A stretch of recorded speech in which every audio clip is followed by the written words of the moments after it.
బతికమని చిన్నారు ఇంక ఇవి ఇప్పుడే వచ్చి చాలా తైలు ఉంటాయి.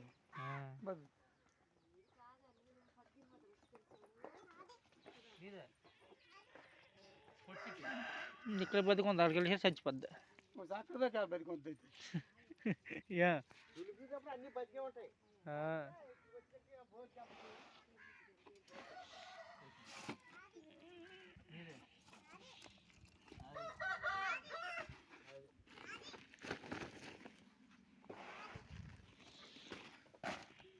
నేను ఒకళ్ళు రాకపోతే టైలు కాకంట